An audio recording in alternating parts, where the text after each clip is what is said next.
Hello and welcome to another King Geoffrey war review.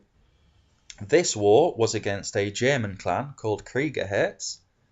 We won 77-58. It was a fairly even war. I think they actually had 3 or even 4 more Town Hall 10s than us, but it was fairly even. I think our heroes were slightly better overall, but the rest of it was an even war. Let's have a look. We got full XP for this one. We only got 7 3-stars this time, 28 2-stars and no 1-stars. So we at least 2-starred all their bases. They got 3 3-stars, 19 2-stars and 11 1-stars, which wasn't that good. The 3 3-stars, 2 of them were on Town Hall 10s. What we had was, they had a number 1 who's now left. He 3-starred 2 of our Town Hall 10s. He seemed new. When I looked him up, found that he'd actually been in a lot of big clans that faced people like In the Dark, etc. So I'm assuming he was there visiting to teach them some Lava-Loon. He Lava-Looned 2 of our lower Town Hall 10s for 3 stars, which sort of left them going for the higher ones with lower guys, which they didn't do very well with. And they actually, a friend of Walk's, I'm going to show some reviews and I'll talk some replays and I'll talk about what happened. So we'll show the raid on number 1 by number 19. He had an anti-3-star base, but if you have an anti-3-star base in war, the idea is that the members of your clan 3-star other bases.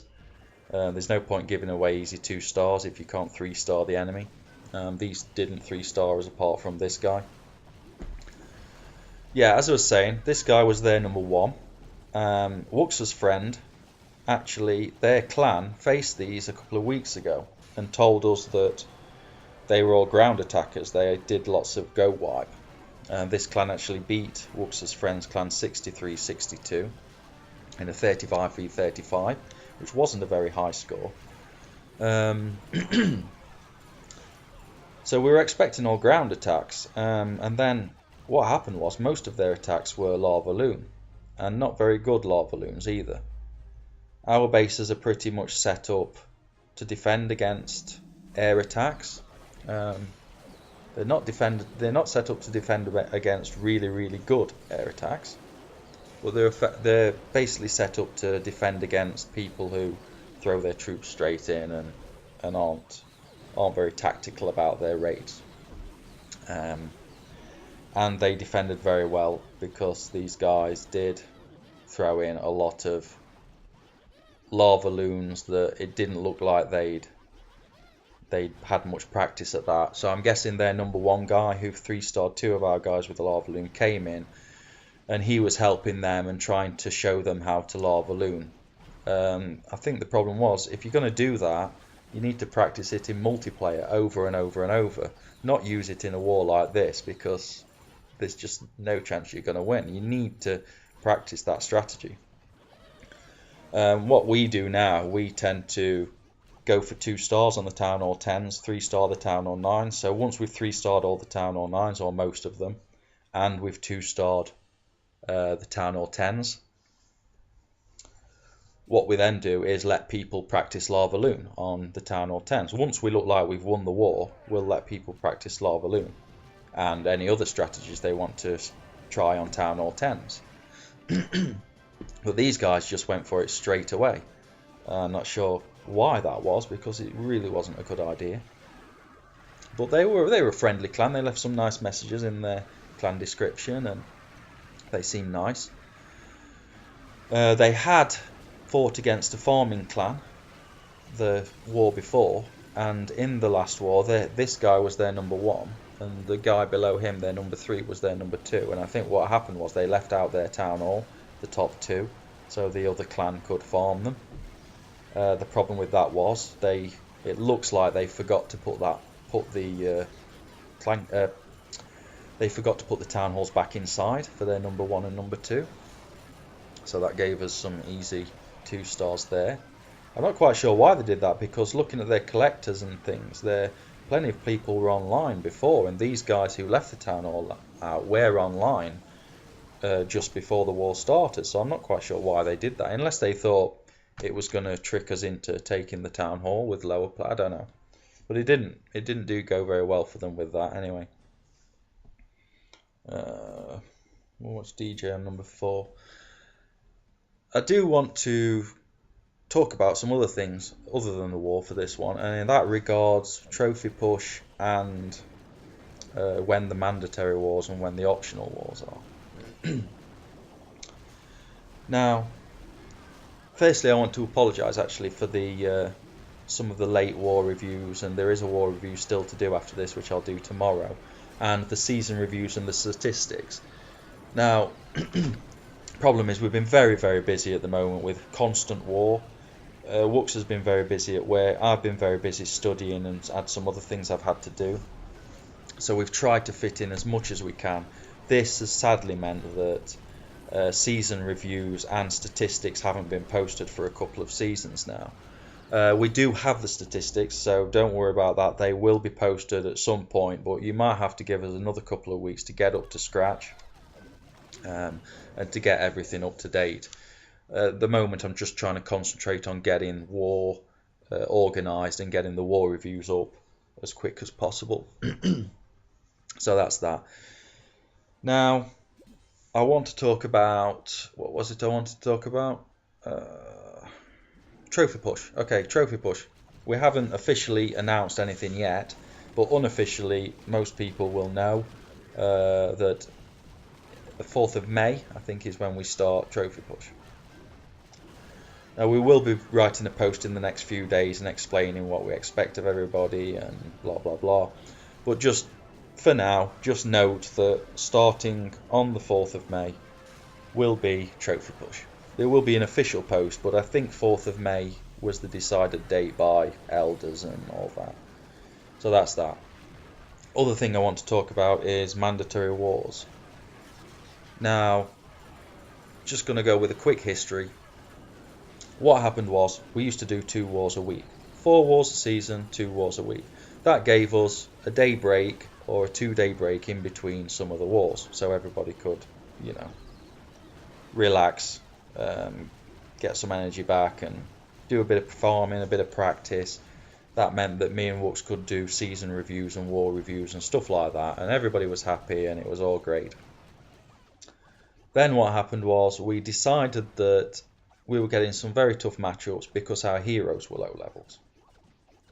So what we did then, we asked everybody to start making sure they upgraded heroes on a regular basis. Problem with this was, if people upgraded heroes, we weren't having many people in war. Or we were having too many, sorry, that was it, because you couldn't opt in and out at the time. So that would give us a lot of people in war that were upgrading heroes. Now, we didn't want that because that was weakening the clan. So what we decided then was, we decided to do 4 back-to-back wars at the beginning of the season. This we expected everybody to have heroes available for, or more or less everybody, unless there was like specific circumstances. So we had the 4 back-to-back war at the beginning of the season, first week of the season, and then following the final war, we would have 6 days, 6-day break with no wars, so people could upgrade heroes. So the 6 days plus the 1-day prep day of the following war would mean everybody could upgrade heroes and they didn't need to gem any time. So we got this going and it worked and it was going okay. Then Supercell decided to introduce experience points. So then we decided experience points, we're going to have to do these wars all the time or we're going to fall behind. We don't want to fall behind, we want to get the perks. So we decided what we'd do then, we'd stick with the 4 back-to-back wars. So we have the 4 back-to-back wars at the beginning of the season, which were mandatory. So we expected everybody to be in them with heroes available, unless certain circumstances meant that they couldn't be. I mean, we don't say everybody has to do this, has to do that. But it's like, we don't expect people to say, nah, I don't feel like being in this war, so I'm not going to be. It's more like, you know, I've got this to do, I've got that to do, I'm going on holiday or something, so I'm not going to be able to be in this war, which is fine. So, given normal circumstances, we expect everybody to be in those wars. what happened then was we had 4 back-to-back wars, which we expected everybody to be in, and then we had 2 optional wars during the hero break. Now, this was still hero break, but we then had 2 optional wars, which meant people who wanted to gem their heroes, or people that didn't have enough Dark Elixir to upgrade heroes, or didn't want to upgrade heroes, or had maxed out heroes, this meant these people could be in those wars. Now, we wanted at least 15v15.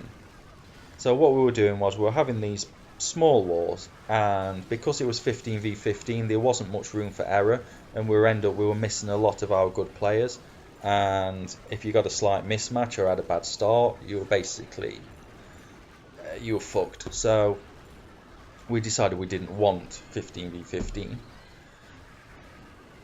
So what happened then was we decided we were going to have 25v25 minimum for these optional wars. So it came to the optional wars one week and we didn't have enough. So we said, okay, we don't have enough, we're not going to have an optional war. The same day as we said this, or the day after we said this, what happened was Supercell decided to do a double XP week. So then we decided, okay, it's double experience points, we can't really have a break now.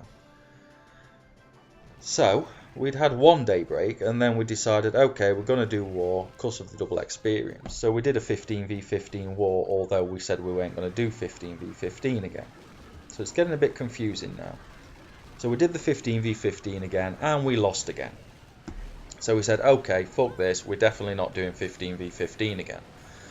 But we want the double experience points. So to get around this, what we're going to do is, even though these wars are optional, and we've said we expect everybody in optional wars to have heroes up, we're going to let that go for a bit, and we're just going to pick and choose a few people to bring them in that don't have heroes, and try and get ones that either do air raids or town or 9s that don't really use heroes so much.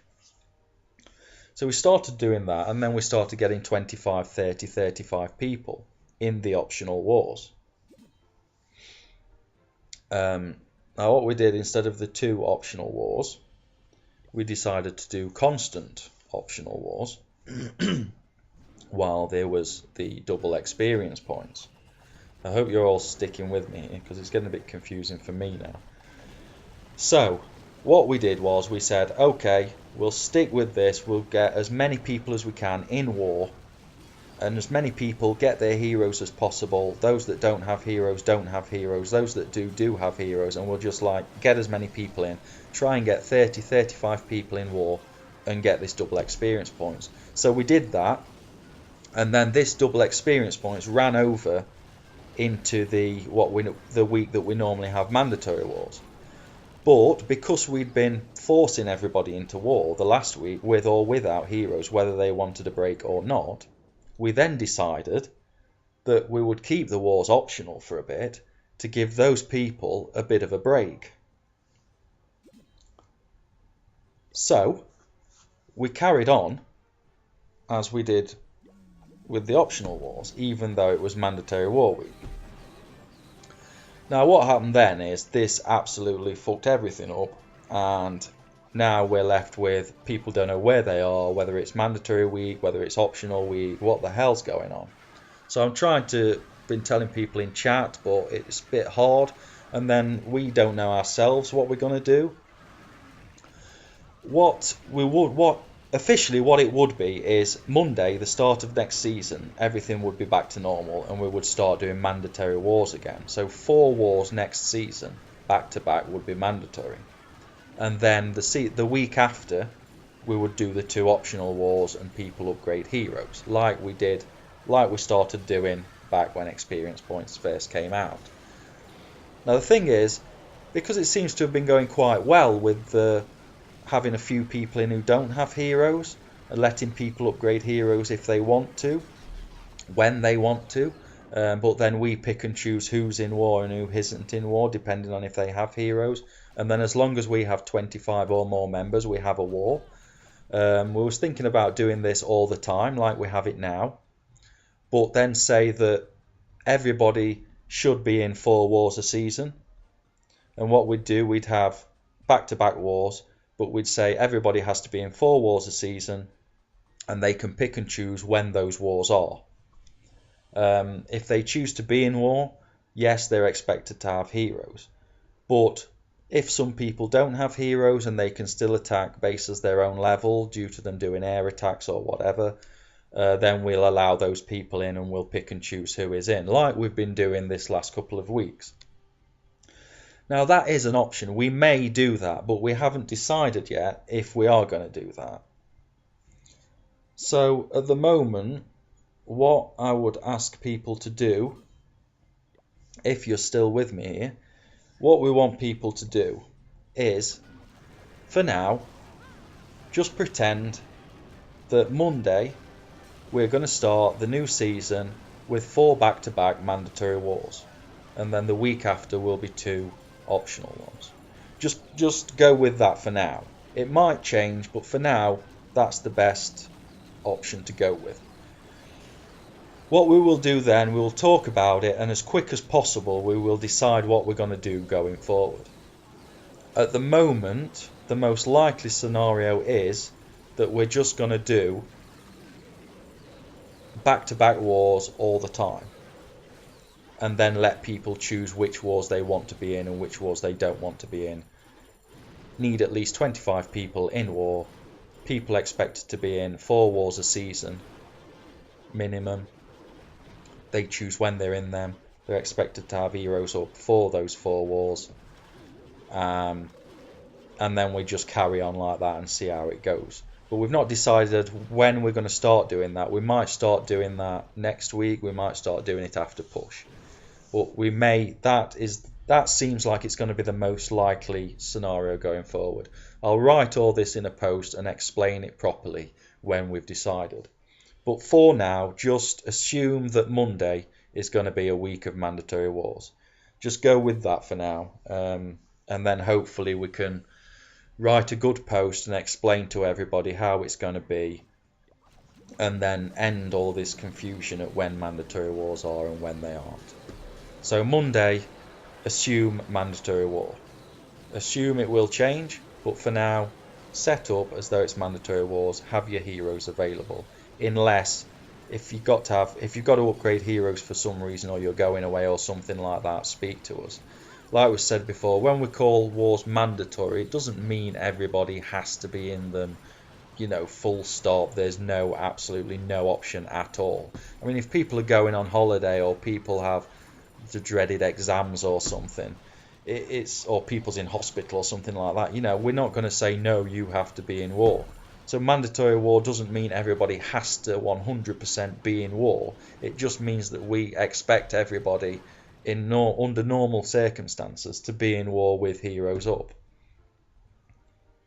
So I hope that cleared up things a little bit. It probably didn't, and everybody's probably just as confused as they were before. But I'm really hoping that has cleared things up a little bit. So yeah, hoping that cleared things up and people are less confused. They should be, really. It's only the last few weeks that have messed up everything. So just bear with us, and we will write an official post and get an official schedule together. It's just that it's been really hard lately. We've had a lot of war. Me and Wux have had a lot to do at home as well. That means we haven't been able to update with the website with reviews and that has all this sort of information in. It's been quite difficult, so just bear with us and we will get round to it and we will get it all sorted. But for now, just assume that Monday is going to be mandatory war for a week and have your heroes up. Any other problems, any other questions, just send me a message on Band or something like that. So yeah, as you can see, most of this war has been me talking about that, but we have shown some replays and we did win this war quite comfortably, and it was a good performance. We had a rough start, but we did come back at the end and we did clean up very, very well. I've been talking that much it feels like my voice is going to disappear. So yeah, 20 minutes. Hopefully this review will be over soon, because that was pretty tiring to go through all of that. I will say who the war heroes are before we finish, and then I have Saturday afternoon full of studying maths. Great.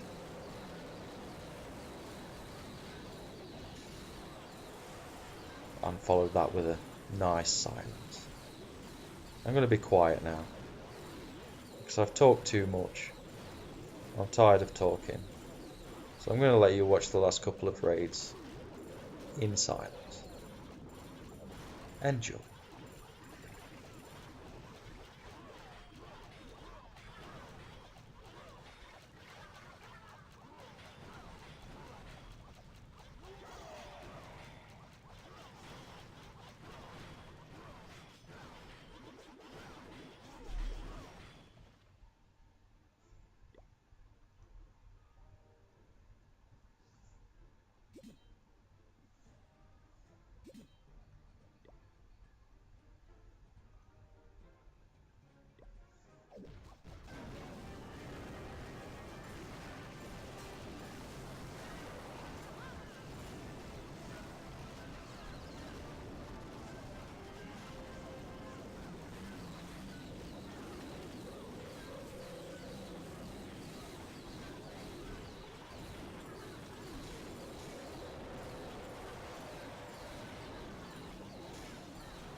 Now wasn't that nice? So, we won 77-58. We got full clan experience points. We used all attacks bar 1. We got 7 3 stars, 28 2 stars, 0 1 stars. Most heroic attack was Algarvio. Most heroic defense was J-Dub. And now we're going to pick some war heroes. Let's have a look. Nick did 5 and 7. 4 and 3 was... DJ got 1 star and 3. 4, I don't know. Let's have a look. Broom, 15 and 19. It's got not that many people got 2 stars with Town Hall 10s. Matt, 12 and 10. Actually, Matt got 12 and 10, which people struggled on at the beginning. I'm going to give him War Hero, because he cleaned up those 2 bases. Who we're going to give the other one to? I don't know. Let's say... Should we give it Ked? Yeah, 2 wars in a row, Ked. So Ked, and I've already forgotten who the other one was. Town Hall 9s. Who are we going to give Town Hall 9 War Hero? Let's have a look. Tito.